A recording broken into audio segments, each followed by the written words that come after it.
تشریف لائے اور خطابت کے ذریعے ہم کو مستفید. الحمد للہ کفا وسلام علی عباده الذین اصطفى. وبعد، ہمارے ان آفتاب و ماہتاب علوم فنون کے استاد الاساتذہ ہمارے درمیان موجود ہیں اور آج کے اجلاس کی رونق بھی ہے. انہیں سے ہمیں سننا ہے اور سیکھنا ہے اور اپنے لیے مستقبل کی راہ ہموار کرنا ہے. میں مختصراً ایک حدیث پاک پیش کر کے اپنی جگہ لیتا ہوں. سیدنا ابو ہریرہ رضی اللہ تعالی عنہ سے روایت ہے، جناب رسول اللہ صلی اللہ علیہ وسلم کا ارشاد گرامی ہے: اذا مات الانسان انقطع عنه عمله الا من ثلاث، الا من صدقة جارية او علم ينتفع به او ولد صالح يدعو له. جناب رسول اللہ صلی اللہ علیہ وسلم کا ارشاد ہے کہ جب آدمی دنیا سے چلا جاتا ہے تو اس سے عمل کا سلسلہ ختم ہو جاتا ہے، اس کے نام اعمال میں نیکیاں لکھنے کا سلسلہ رک جاتا ہے. مگر تین راستے ایسے ہیں کہ انسان کے دنیا سے جانے کے بعد بھی اس کے نیکیاں بڑھتی جاتی ہیں، لکھی جاتی رہتی ہیں اور اس کا ذخیرہ آخرت میں اضافہ ہوتا جاتا ہے. ان میں سے ایک صدقہ جاریہ ہے، کوئی ایسا کام کر جائے کہ جس سے خلق خدا کو نفع ہوتا رہے، مخلوق خدا کو، بندگان خدا کو فائدہ ہوتا رہے، تو وہ بھی صدقہ جاریہ ہے.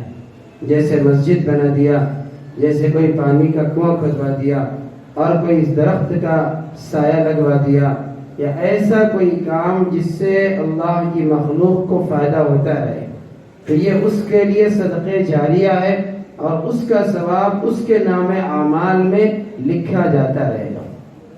اور دوسرا ہے علم ينتفع به، کہ آدمی علم حاصل کرے اور اس سے دوسروں کو نفع پہنچائے اور وہ علم دوسروں کو سکھا کر جائے، تو یہ اس کے لیے صدقہ جاریہ ہے. تو تعلیم قرآن کریم کا سیکھنا اور سکھانا، پڑھنا پڑھانا، یہ صدقہ جاریہ ہے آدمی کے لیے، کیونکہ یہ سلسلہ چلتا رہے گا، سیکھتے رہیں گے، سکھاتے رہیں گے. جتنے بھی حفاظ، علماء، طلباء آج امت میں ہیں، یہ سب قرن اول کی قربانیوں اور ان کے محنتوں کا ثمرہ ہے. رسول پاک صلی اللہ علیہ وسلم نے حضرات صحابہ کو سکھایا، حضرات صحابہ نے اپنے تلامذہ کو سکھایا. تو اس طرح ہر صدی میں، ہر زمانے میں، ہر علاقے میں قرآن کریم کے اور دین علوم کے سیکھنے سکھانے کا سلسلہ برابر جاری ہے.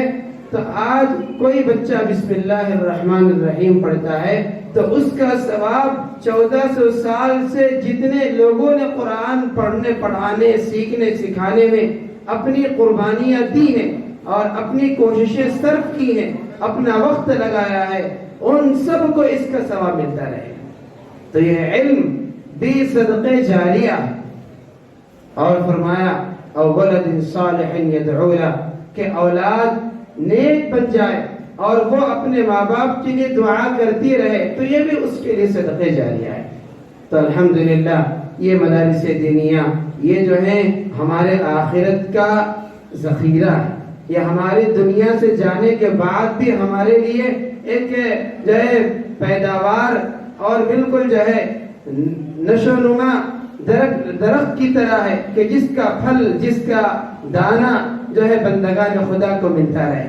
تو اسی طرح الحمدللہ یہ جو مدارس عربیہ چل رہے ہیں، امت کو نفع پہنچاتے ہیں، حفاظ و علماء فراہم کرتے ہیں، اور ایک ایک حافظ قرآن جو تیار ہو جاتا ہے وہ اپنے خاندان کے لیے بھی ذریعہ نجات بنتا ہے اور اپنے محلے کے لیے بھی. اور اگر کوئی گاؤں دیہات کا حافظ قرآن ہے تو اپنے پورے گاؤں دیہات کے لوگوں کو نماز پڑھاتا ہے، دین سکھاتا ہے، تو اس کے ذریعے سے ان سب کو دین کا نفع ہوتا ہے. تو میرے دوستوں اور ماں اور بہنوں، ان مدارس دینیا میں جو بچوں کو اپنے ہم چھوڑتے ہیں تو یہ نہ سمجھے کہ یہ بچے صرف حافظ بن رہے ہیں، بلکہ یہ سمجھے کہ یہ اپنے لیے بھی اور ہم سب کے لیے بھی ذخیرہ آخرت بن رہا ہے۔ ہم ایک بچے کو کیا حافظ بناتے ہیں کہ ایک پودا لگا رہے ہیں جس کے سینکڑوں پھل پھول جو ہے نکلیں گے اور اس کا نفع سب کو ہوتا رہے گا۔ تو مدارس دینیا میں بڑی اونچی محنت ہو رہی ہے، صدقے جاریہ والا کام ہو رہا ہے۔ تو آج دارالعلوم صدیقیہ کے جو حفاظ کرام تیار ہوئے، میں ان سب کو، ان کے والدین کو، سرپرستوں کو بھی اور ان کے اساتذہ کو بھی مبارکباد دیتا ہوں کہ انہوں نے بہت اونچا کام اپنے ذمہ لیا ہے اور اس کے لیے قربانیاں دے رہے ہیں۔ بچوں کو پڑھانا اور ان بچوں کو پڑھانے کے لیے ان کے انتظامات کرنا اور ان کی دارالاقامہ کی ساری ضروریات کو پورا کرنے کی کوشش کرنا، یہ بہت بڑا کام ہے، بہت اونچا کام ہے۔